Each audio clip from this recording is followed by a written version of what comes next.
am going to start by actually reading out the introduction to this little booklet on the suttas, so you understand that why I presented these suttas in this way. This is the foreword I have here. It's not just thanking people, it's actually understanding why I actually translated these suttas in this way. The foreword. In 1907, the pioneering German-born monk Venerable Jnana published the English version of the Word of the Buddha. It is described as an outline of the teachings of the Buddha in the words of the Pali Canon. It consists of a selection of authentic teachings from the suttas that expound on the core Buddhist Dhamma of the Four Noble Truths, which also include the Noble Eightfold Path. For almost 25 years, I have been using this publication, The Word of the Buddha, not this one, but Venerable Jnana one, as a textbook to introduce my monastic students to the Buddha's suttas. Indeed, every anagarika, postulant and samanera, novice monk, and later on novice nuns too, must complete this course in basic Buddhist teaching before they are allowed to receive the higher ordination as a bhikkhu. I have taken such steps to establish what I call quality control in the monks under my training, so at the very least they are made aware of what the Buddha really taught from the most reliable source, which are the sutta. Unfortunately, there is a problem, and I think many of you may have come across this. Although the Dhamma is timeless, the usual presentation has become as if overgrown by impenetrable thickets of tradition. I have received countless well-intended criticisms that all the repetitions are discouraging, the similes are so archaic as to be obtuse, and some revered renderings of key Buddhist terms are rusted shut. The exegesis is well past its use-by date. And this is an example. An old Chinese saying, rather light a candle than complain about the darkness. And I rewrote that as, rather turn on the electric light than complain about darkness. It has much more sense when you update it without changing its meaning. This little book, then, is not another translation. It is a new type of translation, not so much for detached scholars, but for those who immerse their whole lives in these teachings. I have followed Professor A.K. Warder's insightful advice that it is the sentences which are the natural units of discourse, and which are the minimum units having precise, fully articulated meaning. The sentence. For purposes of study, we have to assign approximate meanings to words and list them in vocabularies. But these generalized meanings of words are extremely vague, whereas sentences have exact meanings. In translation, we may find close equivalences. In translation, we may find close equivalents for sentences, while it is often impossible to give close equivalents for words. That was A.K. Warder's introduction in the Introduction to Pali. Thus, in order to convey meaning, I have chosen to translate sentence for sentence and not word for word. A word has no permanent essence outside of a sentence. My authority to translate rests on my reputation as a well-known Buddhist meditation teacher, trained to think in Cambridge University, and then trained to be silent for 9 years under Ajahn Chah, author of many books on meditation, teacher of Pali to many monks, and 50 years immersed in the life of a renunciant, open to scrutiny. 51 years now. For example, for many years, I have consistently protested against a traditional translation of concentration for the Pali word samadhi, instead of preferring stillness. It has a huge different meaning when instead of reading concentration, we read stillness. Stillness, not concentration. It's not what you do, it's what you experience with a great stillness of the mind. This is not a trivial point for debate amongst philologists, for it cuts the very heart of the Buddha's path to freedom. Nor is my protest to serve an ego, quite the opposite. The practice of concentration and the willpower on which it depends actually reinforces the ego.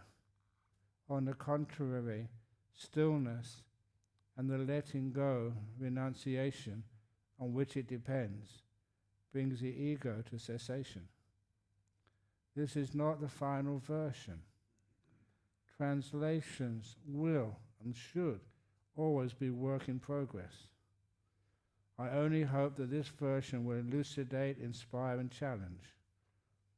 Students have remarked on listening to classes based on earlier drafts of this book that it is like listening to the teachings in the suttas for the first time, and their power is, this is what they said, their power is frightening and at the same time compelling.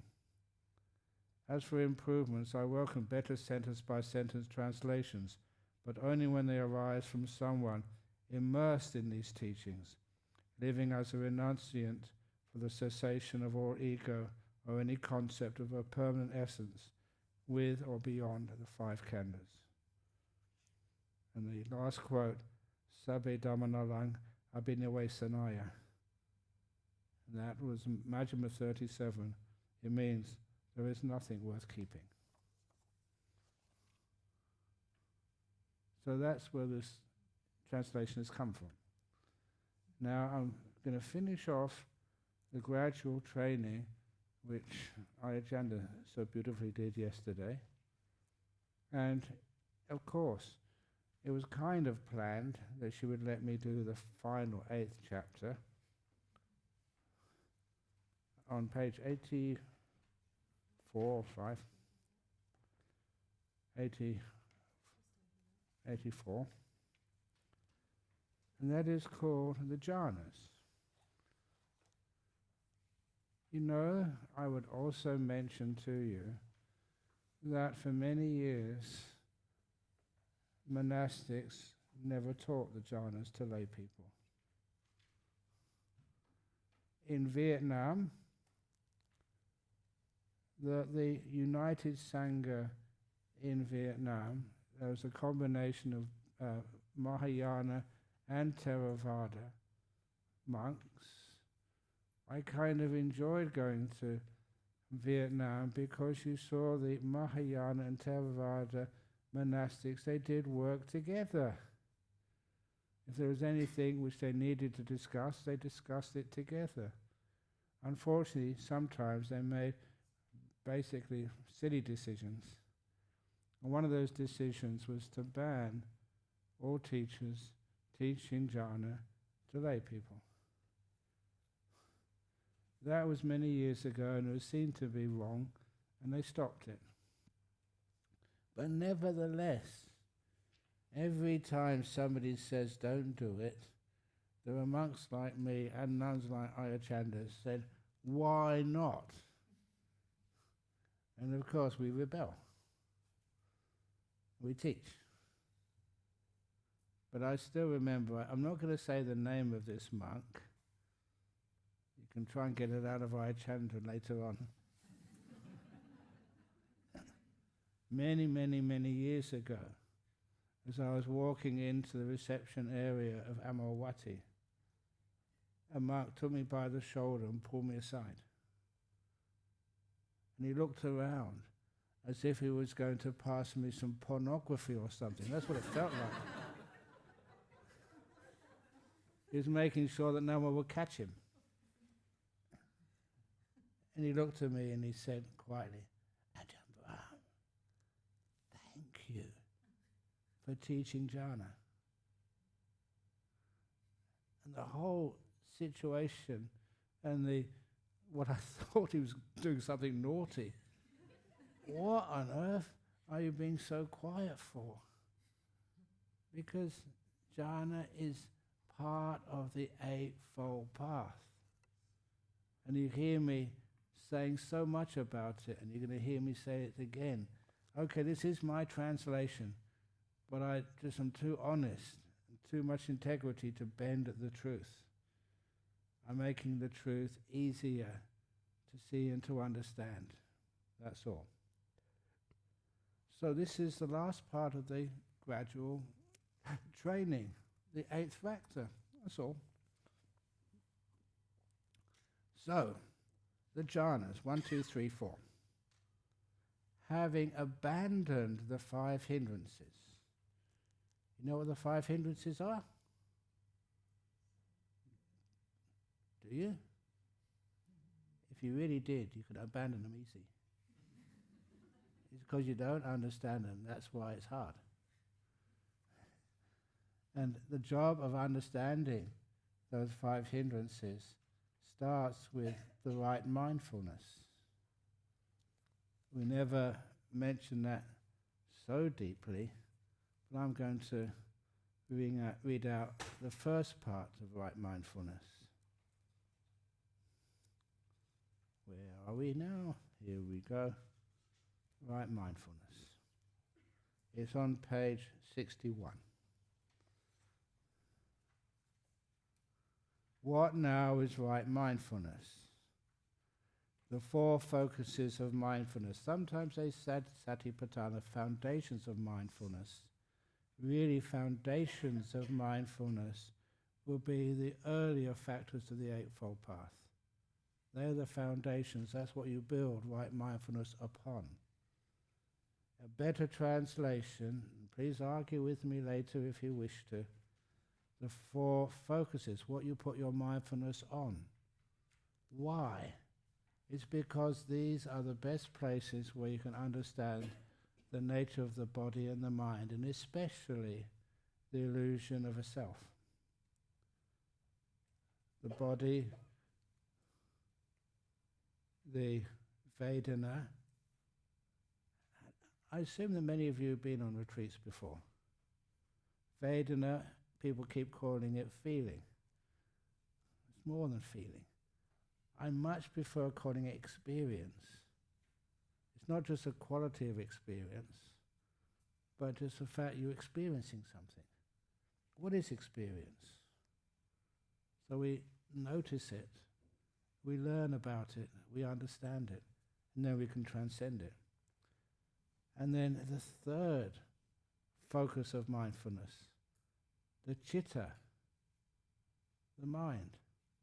Have any of you ever done awareness, mindfulness of the mind before? Very few people have. You think you have, but if you want to be aware of the mind, you've got to see the mind, know the mind, focus on it for a while. You know the only way you can do that? Jhanas. That's when you take this thing we call the mind, the citta, and you get rid of all the other impurities. This is the Buddha's simile, the simile of understanding the nature of pure gold. If you've got any other elements within that sample of gold, are you going to really get to know what it really is and what it can do? You have to have almost pure gold, and then you can understand what it is and how it works. Just like if you want to be aware of this thing we call citta, the mind, you have to have it just the mind, nothing else.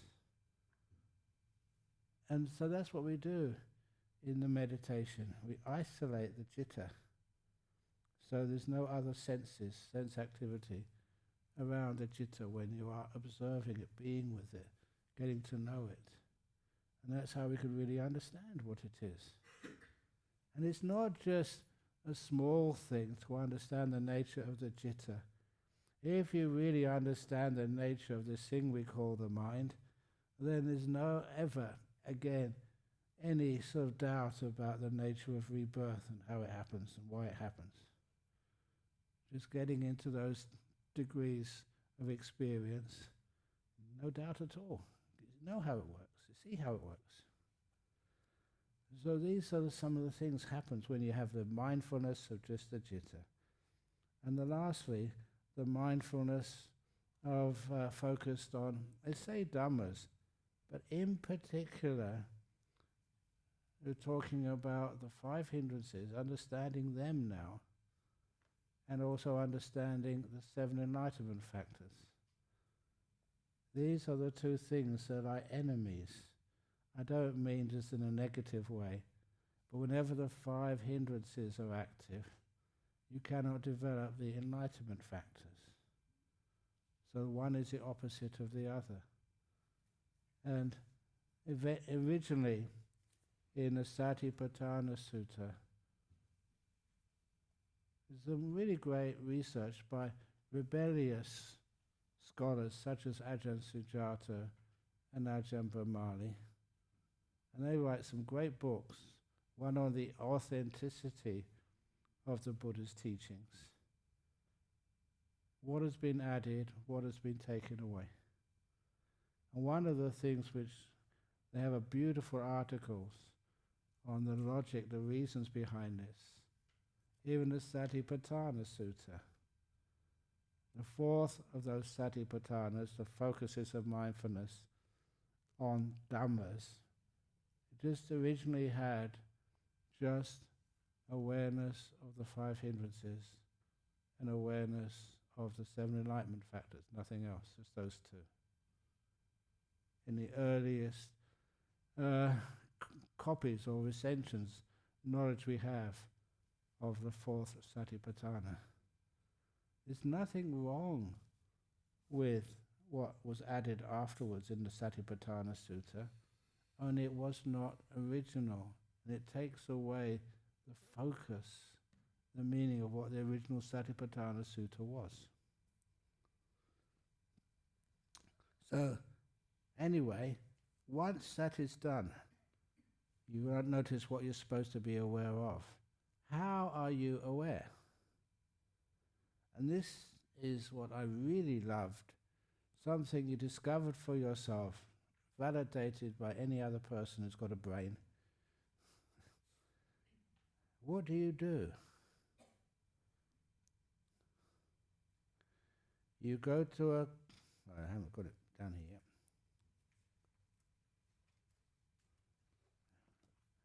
yet. Okay, on each of the 4 mindfulnesses. You can if you have the book in front of you, a copy of the book, add you the 4 focuses of mindfulness. 1 is on the body, 2 on the Vedana, 3 on the citta, 4 on the Dhamma. Starting off, Vinaye Loke Abhija Domanasang, Pali. That was usually translated in all of the books which I read when I was a young monk, always translated by any English-speaking monk, mostly from Burma, having abandoned grief and covetousness for the world. What on earth does that mean? When I first read that, I thought, I don't understand that. Grief for the world? I had grief when my father died, but for the whole world? Covetousness for the world? And then fortunately, that because in my original training, that no one ever really bothered with teaching Pali, and then there was many of the monastic rules which we had to keep, we called it the Vinaya. it sounded that the monks weren't keeping it properly. And so I was asked, again, I had an education, I did well in Latin. Any other Latin scholars here? It was tough learning Latin. I remember at school, they had a carving in the desk which I sat to study Latin. Latin is a language as dead could be. First it killed the Romans, now it's killing me. But I'm glad I persisted with it. It's so similar to Pali. So similar, it made it easy to learn Pali by myself. And after I learned Pali, then you taught it to people like Ajahn Sujato and Ajahn Brahmali. They were my students. And so now we can actually look at these suttas and the Vinaya and also the Bhikkhuni Vinaya. And it's wonderful when you look at it for yourself. And then you find out, one of the things you find out, it's possible to give ordination to bhikkhunis. And if anybody questions you, you say, look at here, it's what it says. You could stand your ground, you had authority. And that was very powerful to have that authority, so that we could start a bhikkhuni monastery.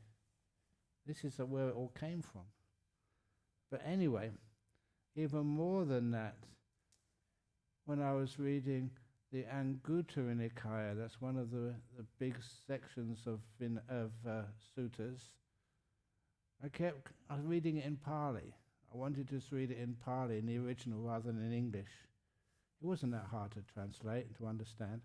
I kept on coming across this word, Vinaya Loke Abhija. Do you know that I just mentioned that a minute or two ago? Vinaya Loke Abhija Domanasang. Loke Abhija was a synonym, an alternative word for the first of the 5 hindrances. Domanassa in a couple of suttas was a synonym for the second hindrance. You know the 5 hindrances? They usually, first one is called Kama Chanda. The second one is usually Vyapada. But they have synonyms. Sometimes they use the word Loke Abhija. Sometimes Domanasang. And then when you see that, it gets so obvious that what is meant here in the right mindfulness training is that you are abandoning the 5 hindrances before you start the mindfulness. You're weakening them. And once I saw that, just to check, this was just from suttas, then you checked in the commentaries. In the commentaries, how originally in the time of the Buddha, or just afterwards, people understood some of these terms. There are 2 main Satipatthana suttas, one in the Majjhima, one in the Digha Nikaya. And both of those commentaries, read them for yourself if you wish, they say exactly what I just said. That Vinaya Loke Abhija Domanasang means having restrained the first hindrance and the second hindrance. And they say when you talk about those first 2 hindrances, the idiom of Pali means that's a shorthand for all of that group, the total 5 hindrances.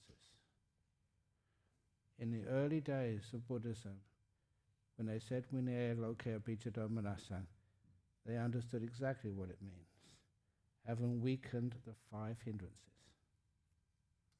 And that makes so much sense. How on earth can you be mindful if you are restless, if you're sleepy, or if you just have so many aversion, that's all you think about, or you just have desire for this and desire for that? It's the 5 hindrances which weaken your mindfulness. So one of the things we do is to make sure we focus on the mindfulness at the very beginning, to give that priority, parimukkhang. And then, once it's lessened, the mindfulness can really grow very strong. And then we have a chance to understand what the Buddha said. It's obviously so logical. And it is so true as well. So anyway, that's a little bit about right mindfulness. Now, that's the seventh factor of the Eightfold Path, right mindfulness. You're lessening the five hindrances, even to start mindfulness. And as you practice more and more, the five hindrances get weaker and weaker. So what does it mean when we start doing the jhanas? Now, page 84. This is a gradual training again. What does it say here? The jhanas. 1. Having abandoned the five hindrances. This is what we do prior to the jhana. 5 hindrances abandoned. Totally free from the 5 senses. Free from unwholesome states, the hindrances. You enter upon and abide in the first jhana, wherein the mind moves onto the object and holds onto it, the object being the joy and pleasure caused by being totally free from the 5 senses. I don't know if you've read the description of the jhanas. They say that one of the things which is still there is the thing we call vitakka vichara. Am I going too deep for you? Are you following me? Vitakka vichara in other contexts means thought and contemplation. But within a jhana, your mind is way too still, way too silent to have any thought. The verbal function of the mind is not working. It's still, it's peaceful. So what does vitakka vichara mean? And this is just how you would experience that jhana. The first jhana, it is a movement of the mind, subverbal. It's not thinking. You can't give a description of what you're experiencing. You can't give it a name. The verbal function of the mind to describe, to name, to link up ideas and concepts is gone. What it is within the jhana, you've entered the jhana now. You have this beautiful piti sukha. That is the object of your mind in a jhana. Bliss. If later on somebody asks you, what were you experiencing? You're blissing out. But what happens in that first jhana, the bliss is right in front of you. It always draws you in. That drawing in of the mind is called vitakka. It's not hitting onto the mind, it's not thinking about anything. It's being drawn into it.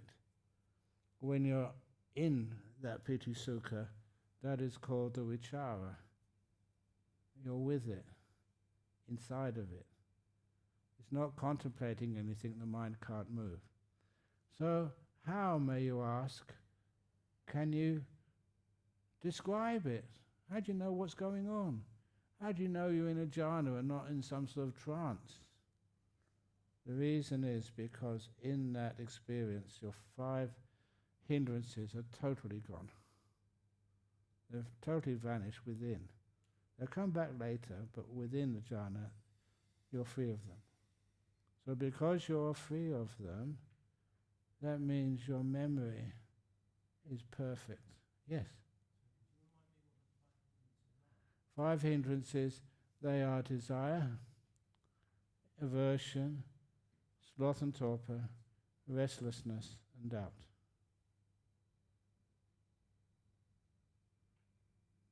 We'll go back to that afterwards if you want to.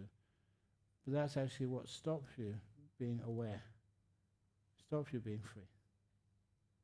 The 5 hindrances. Weaken wisdom, obstruct stillness.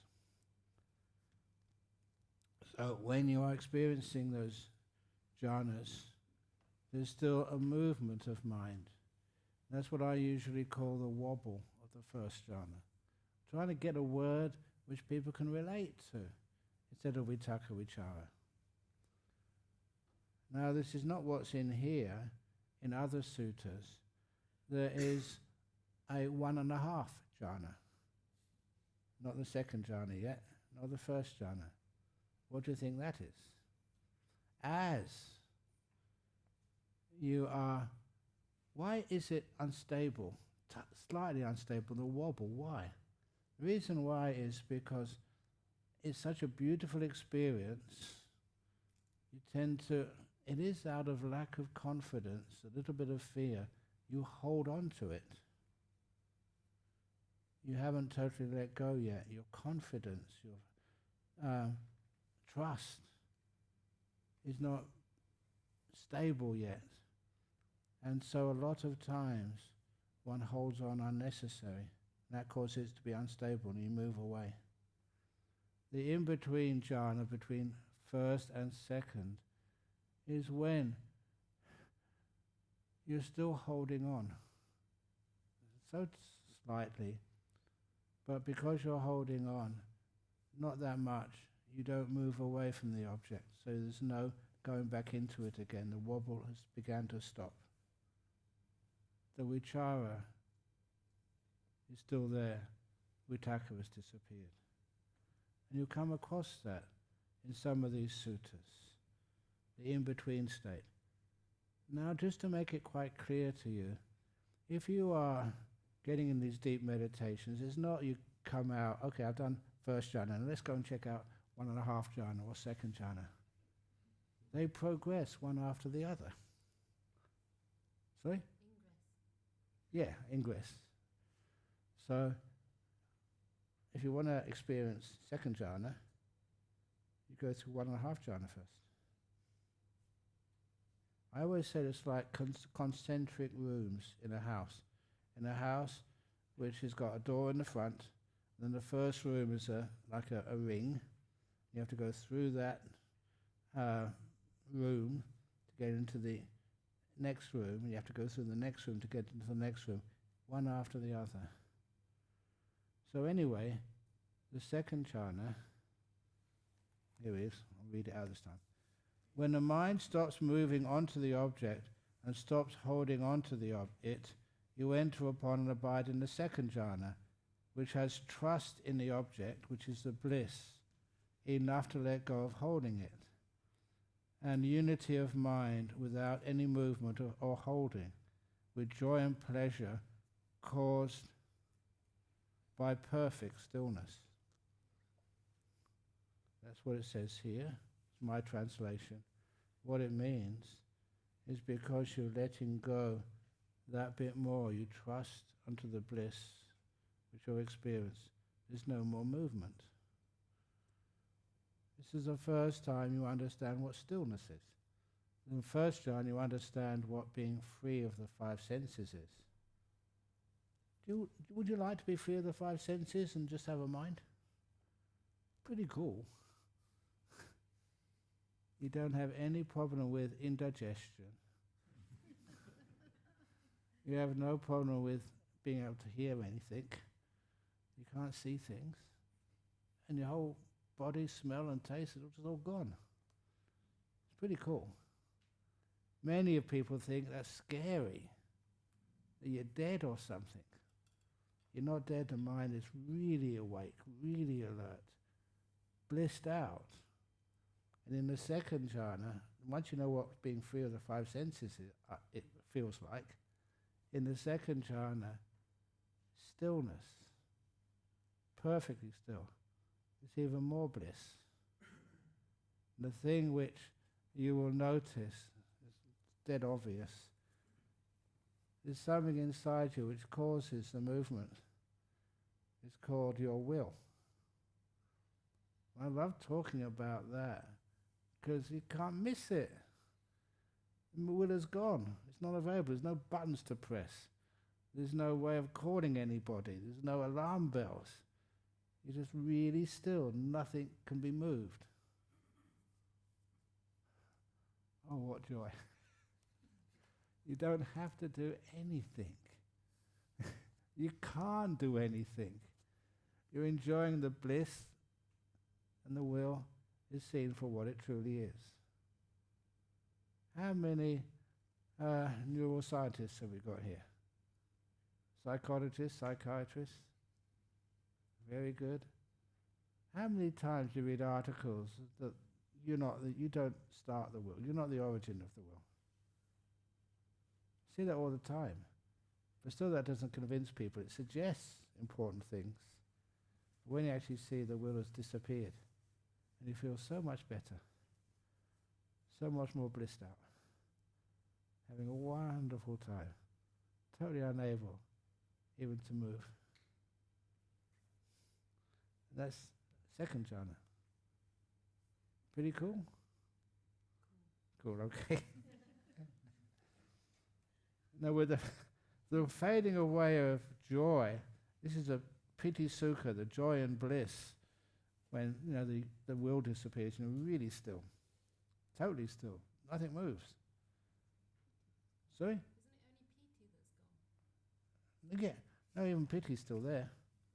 It's the next one when piti disappears. So you're really enjoying yourself, but totally still. One thing which happens with stillness, is important to understand, is that through stillness, things vanish. They disappear.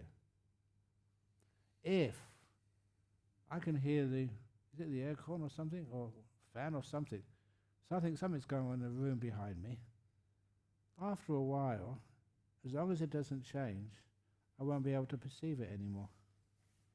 When I was in that Zen monastery and just looking at with my eyes open, at a wall right in front of me, because it didn't move, it didn't change, and my brain decided it wasn't dangerous or exciting, it was only a white wall.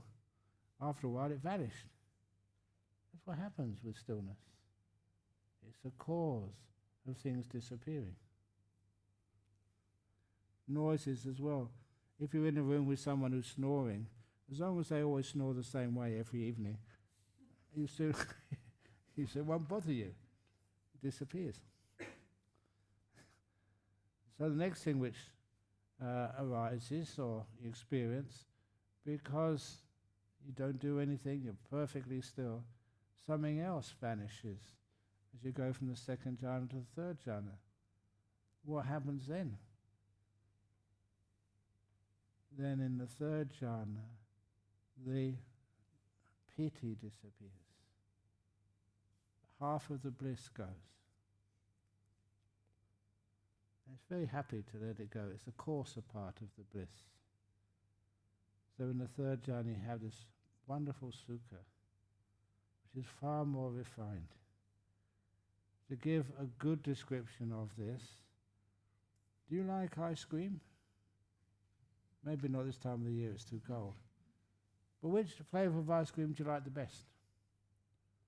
You got first jhana is vanilla, second jhana is strawberry, third jhana is chocolate. It's different flavours of bliss. And if you want to understand what joy, bliss, happiness, pleasure really is, get in these jhanas and you'll have more understanding of bliss and happiness than anybody else in the world. These are entirely pleasant, extremely pleasant. We'll find out why afterwards. And then afterwards, it says, it's just one of the quotes, a noble ones, these stream winners and above, announce one has a pleasant abiding indeed, who has such mindfulness and equanimity of the third jhana. You really are still.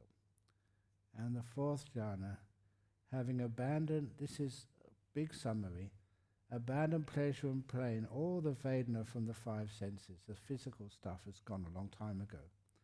The disappearance of joy and grief, what many people take as the highest mental pleasures of the mind, you enter upon abide in the fourth jhana, which has only neutral mental Vedana remaining, the pure mindfulness and equanimity.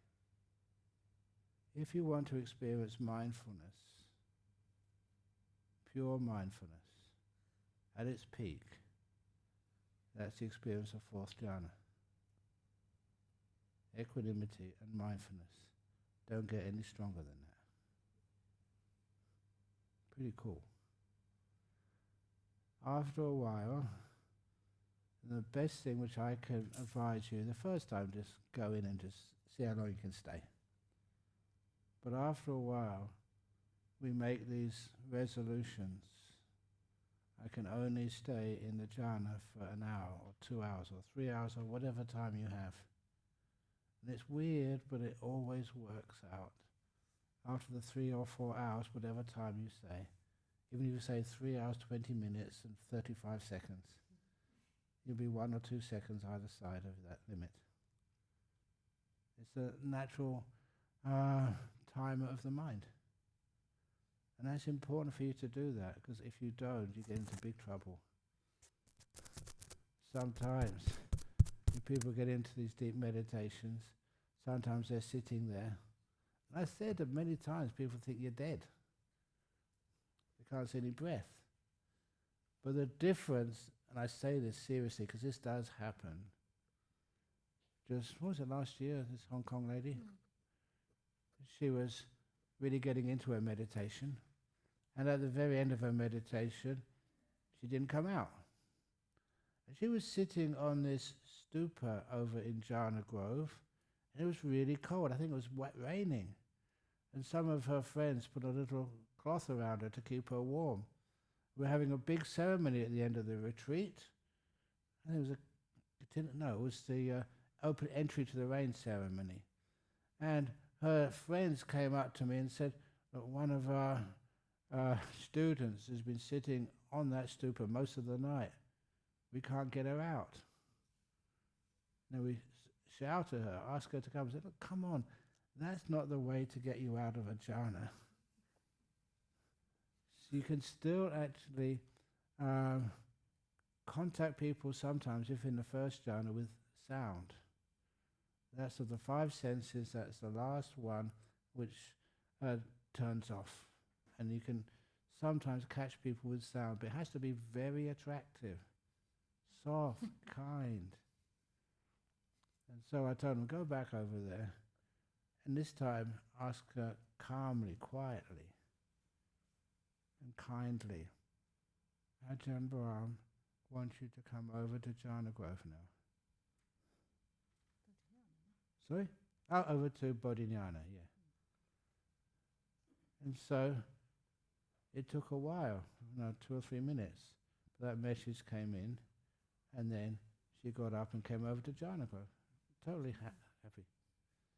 And also, I should have mentioned to you, if ever you're scared, somebody's on a meditation retreat and it looks like they died,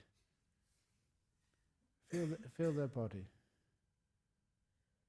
If they're warm, they are still alive. If they're cold, they've died. I say that because people don't die meditating, but you notice they're really warm. They're still alive. And that's how you don't send them to the morgue straight away. Ajahn, could I ask a question? Yeah. So, is that audible? Yeah. I'm just curious, and I've heard this before, that you can time yourself. How does that actually work? Because surely if you're in the jhana, time has no meaning at that time. So what part of the mind is still aware of time? That I am not sure of. All I know is that you come out and then you look at the clock and, goodness gracious, it's so close to what you determined. The body has its own clock, or the mind has its own clock. How it works, I'm not sure. The only thing I do know, it does work. And that you're not sort of thinking you're in a jhana, only 5 minutes to go, but get ready. You have no awareness of time, how long has passed, how long is remaining. But you do know when it's time to come out, it's time to come out. All these times when people have gone in these deep meditations, they usually know the time to go out. This lady, I was saying, it was in the stupa most of the night, on the stupa, that the voice was enough to penetrate into her, and she came out. If she didn't, we'd have to wait until it was time for her to come out. And this is a problem. She had a plane to catch that afternoon. We have all these lovely ideas what would happen. You just pick her up and put her on the aircraft. She wouldn't know a thing. But going through the immigration might be difficult. Is she in Jhanas? I think she was beforehand, talking with her. It was really cold. She was out in the open. Never got a cough or a cold, never felt unpleasant. And afterwards I asked her, how are you? She said, fine. She had no damage to her body at all. Friends were really concerned, because if she got really sick, she'd have to leave her in Bodhinyana for a while until she got better, and that would cause a lot of trouble, a lot of arranging this and arranging that. She was perfectly healthy. It was nice to see that. So, where we work this? Fourth jhana, pure mindfulness with equanimity. And then you come out. What happens after you come out? What are we doing this for? Just for fun? No. Page where you've got 74 now. For those who want to come up with 74.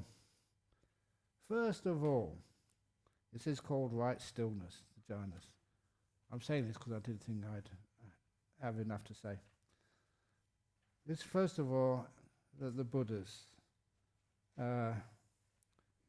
statement on this.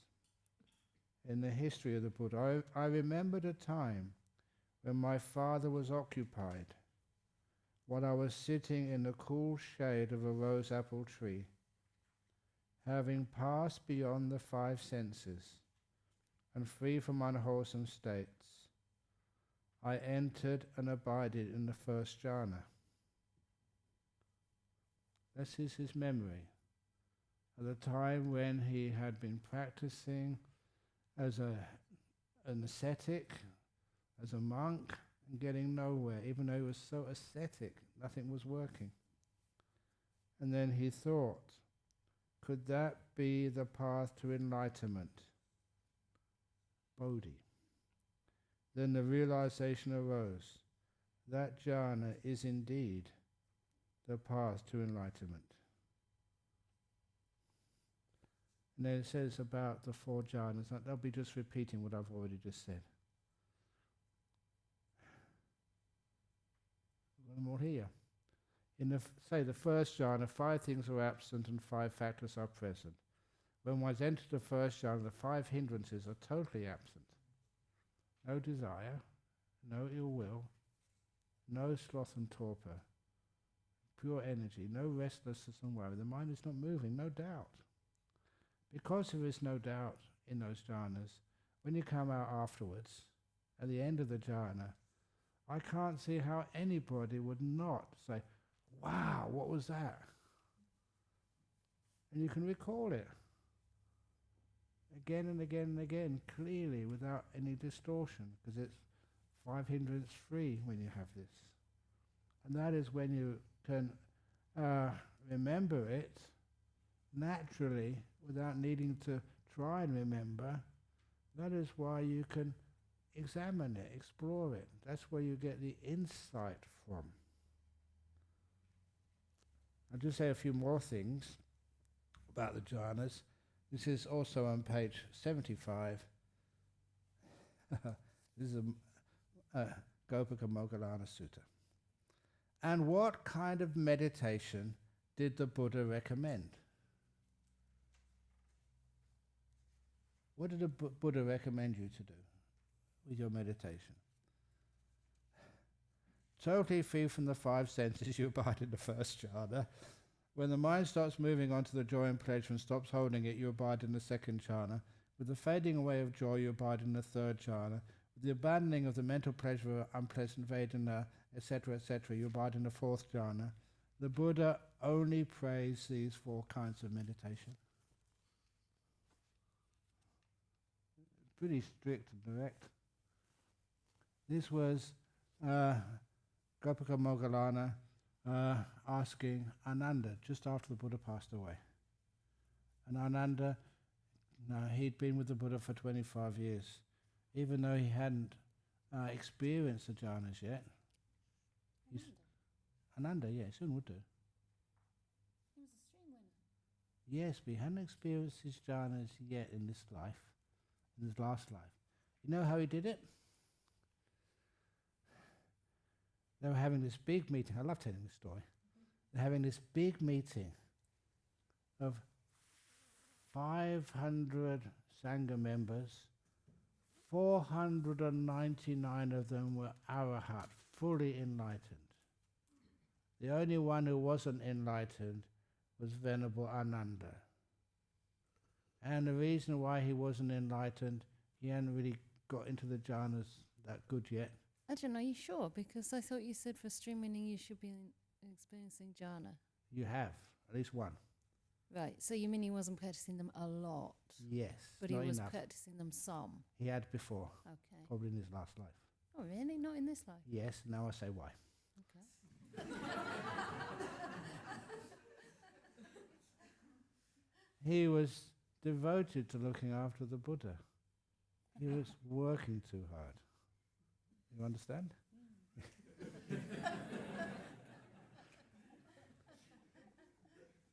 But because he'd heard so many of the stories and tales, had an excellent memory, that's why they invited him anyway. There's 499 enlightened ones, arahats, plus Ananda. And I often use a simile. Suppose 50 people on this retreat. Suppose I tell you at the end of this retreat, on the very last day, 49 of you are so wonderful you've become full enlightened beings. But I, Ajahn, that would really suck, yeah. It's not my day. Yeah, it's much more than your day. So what would you do? What Ananda did, he said, well, I'm gonna meet all my friends, come back, they've all got enlightened, I haven't yet. So what he decided to do is what I've called to this day the Ananda method of getting into jhanas. What he did was he said, I'm going to stay up all night. I'm going to meditate and meditate and meditate and meditate. That's what he did. He never got anywhere. Why? It's because he wanted something. He was just like that donkey chasing the durian or the carrot. So in the early morning, when he opened his eyes, the sun had come up, and he thought, oh my goodness, I'm not enlightened. So what can I do? He said it was still about an hour before the meeting started. So he decided to take a nap. It's what I call to this day the Ananda method of getting into deep meditation. And before his head hit the pillow, he got into a deep meditation and became the 500th arahat. He let go. He wasn't trying anymore. He'd been chasing after that carrot so fast, then he stopped. Carrot, bang in his mouth, real quick. And according to the commentary, he decided on purpose to arrive late. So they locked the door. They thought, okay, he's not enlightened, never mind. So they locked the door. He came in through the keyhole. This big light coming through the keyhole and bursting into flames inside the meeting cave. And they realized, okay, welcome. You're allowed in. So if anybody wants to prove that they really are enlightened, just is there a key in the door? No. Okay. We'll find a key somewhere. That was Ananda's method. Oh, where are we going on this one? Sorry. Yeah. Ajahn. It's okay, I didn't mean. How do you know that Nanda hasn't already experienced jhanas in that life? Surely he had. He wouldn't go from no jhana, stream winning, yet no jhana, straight to full enlightenment. Sometimes you get to the one of the persons bound for stream winning. Yeah, okay. Fair But enough. it's also from the previous life as well. Be So enough. you might be not yet experiencing the fruits of stream winning, nor Correct. jhana, and yet be that close to full enlightenment. Yeah, Wow, that's that's why. cool. Yeah. So when you go to bed tonight, I better go now. before your head hits the pillow, you're going to have the first enlightened bhikkhuni. The reason is because you let go. And that word, letting go, you're not striving anymore. You're being still. You've got so much supporting qualities. Just add that little stillness and something happens, which is incredible. And where was I going on this one? Oh yeah, Making an entrance. okay. And I have to say this one. I've got 4 minutes. This is to Venerable Chunda. This is, it's close enough to Chanda. No, it's not really. No. Chunda means something else in Yeah, it Australia, does. Ajahn. That's Chanda. This is Chunda. Chun. It's not, having a Chanda means being sick. Not a chanda, a chunda. Chunda, yeah. This is Chunda. But anyway, it doesn't mean being sick. Now this is worth, listening to.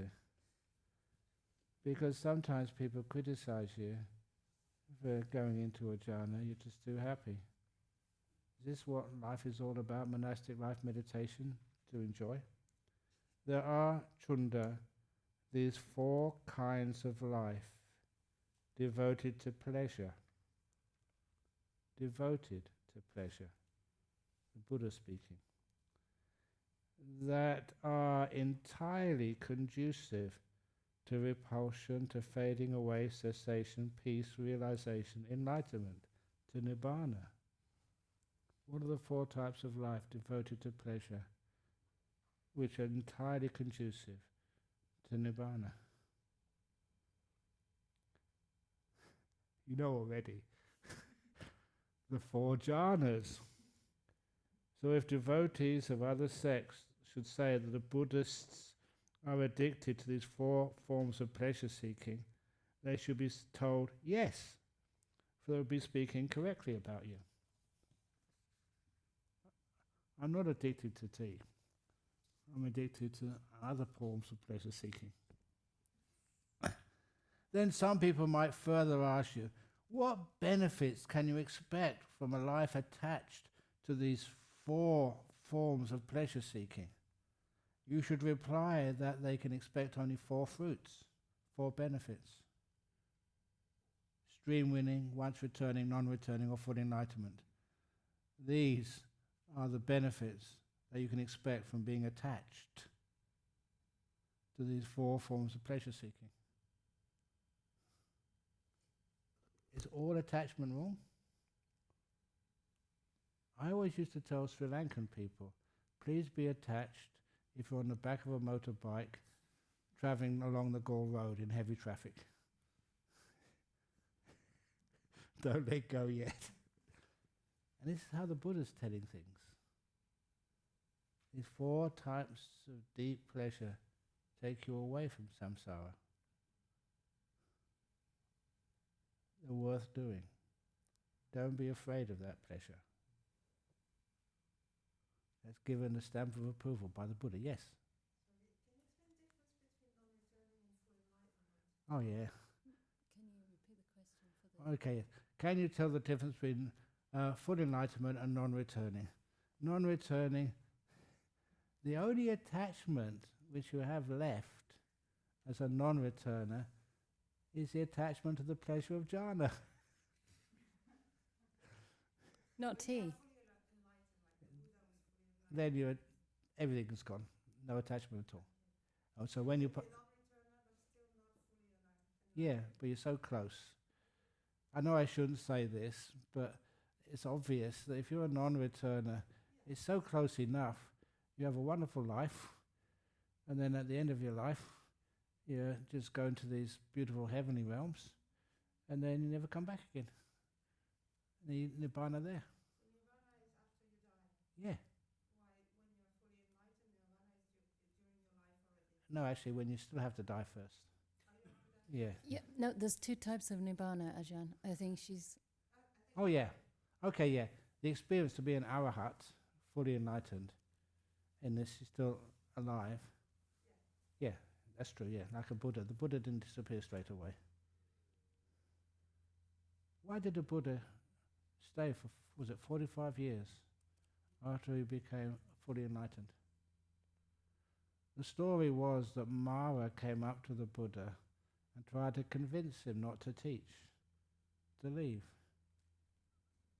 But then the Buddha said, no, I'm going to teach. Only after we see a very strong community of monks practicing, with many enlightened monks, be patient.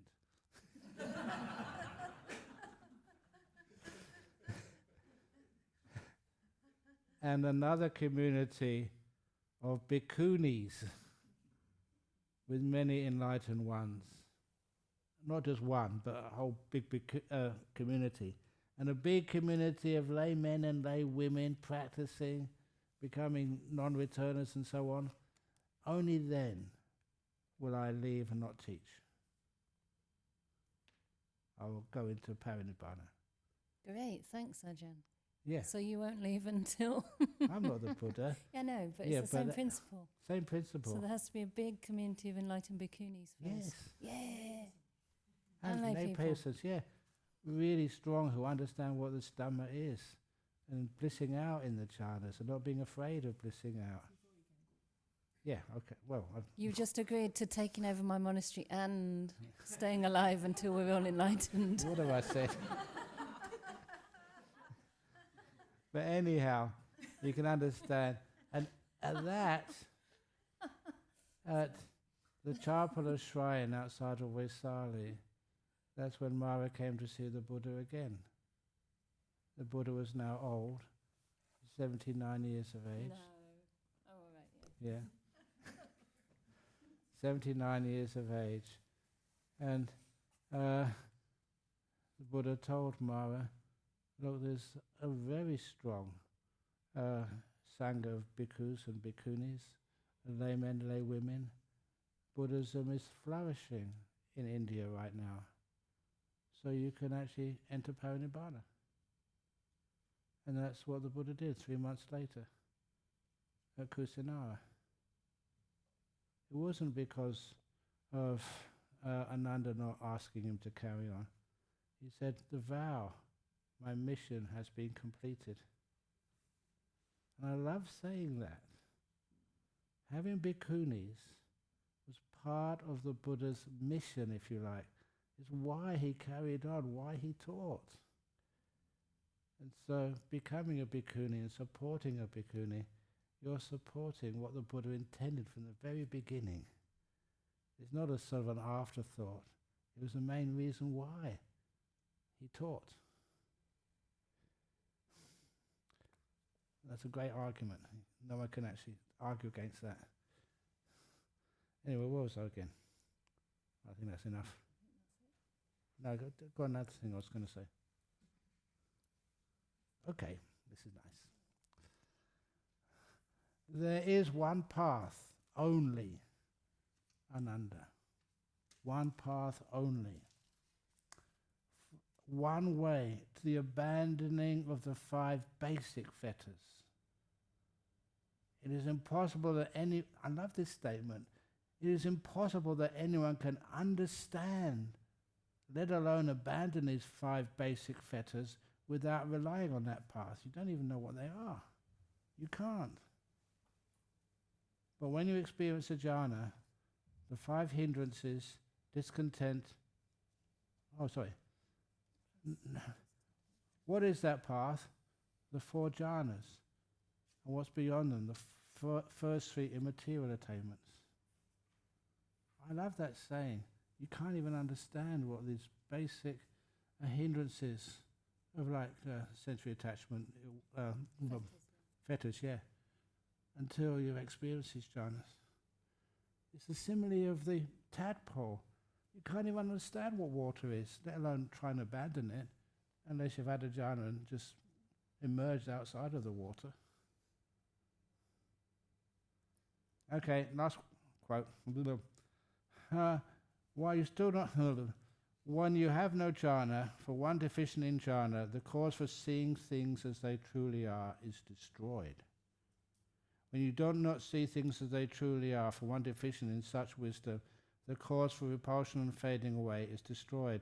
When you are not repulsed nor inclined to disappearance, for one deficient in these things, the cause for knowledge, vision of liberation is destroyed. You can't become enlightened. Yeah, it's strange that the word destroyed is used, because obviously everybody can become enlightened. So isn't it more correct to say the cause is not yet in place? Yeah, sure. They call it Hatha Upanissa. It's just a translation. Hatha means gone. Killed. Yeah. That's a bit strange, isn't it, Ajahn? No, I Because if understand the that. cause is destroyed, it's like saying you don't have a chance. Yeah. Whereas really the cause is just yet to be fully Understood, yeah. And, established. yes. So one last quote, going 6 minutes over. So I'll be charging Anukampa for overtime. Yeah, the debt. You can pay off our debt. There is no jhana for one without wisdom. If you don't have wisdom, you can't get into jhana. You can't experience this bliss. There is no wisdom for one without jhana. But for one who has both jhana and wisdom, they are in the presence of Nibbana. Verse 372 of Dhammapada. Nati jhanang apanyasa panya nati ajayato yam hi jhanang chapanya cha sawe Nibbana santike. I love that saying. There's no jhana without wisdom. There's no wisdom without jhana. If you've got both of them, you're right next to Nibbana. Whoa. How do you measure wisdom? Wisdom is what happens after you emerge from a jhana. You see things as they truly are. It's not what someone else can tell you. It has to be your own direct wisdom. Seeing things, seeing the water vanish. Seeing even in the second jhana, will has vanished. That's freaky. You always think you're in control. If I could take your will away from you, so you don't have any will anymore, would you accept? Yeah. For 1 minute, and then I want my will back, please. That's why we're always afraid that sort of governments, tyrants take away your choice. It's really scary. Just like that tadpole who came, Yeah. then you kind of realize as soon as you come out of the water, you realize what is water. Yeah. Is the wisdom like that once you come out of the four jhanas, or do you have to do this thing called Dhammanupassana and put the mind into different things of what you have No, understood earlier? no, you see, it's Repeat the question. oh, yeah. Or answer it later, either way. yeah. And do you have to do any special practice? A lot of after a jhana, usually it's so powerful. You're seeing things you've never seen before. You have all the time in the world. Your what's it called? The hindrances are gone for a while.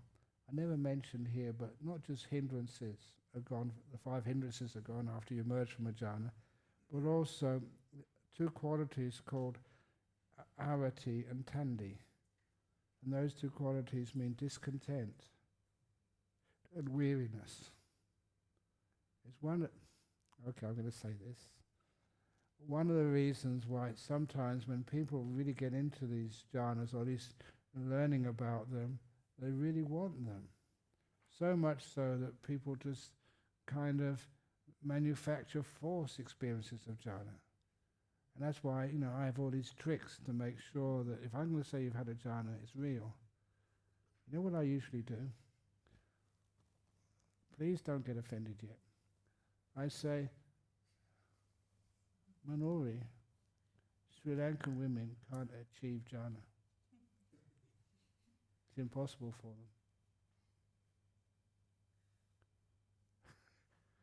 Just to see how you respond. If you say, oh, okay, fair enough, fine. You don't overreact. Okay, I think that really was a jhana. Because if you have a jhana that, what's it called, Tandi, Tandi's awareness, arati, the just rejection, just don't exist for you until the mind gets back to its normal usual state and the 5 hindrances disappear. So you always try and upset somebody first of all. Out of kindness. And then it's amazing, sometimes people just don't get upset. And they usually find out they've heard my trick before. What to expect. But you can't get upset. Okay, I think I've gone over time quite a lot. Okay, thank you for listening. Sadhu, sadhu, sadhu. Excellent.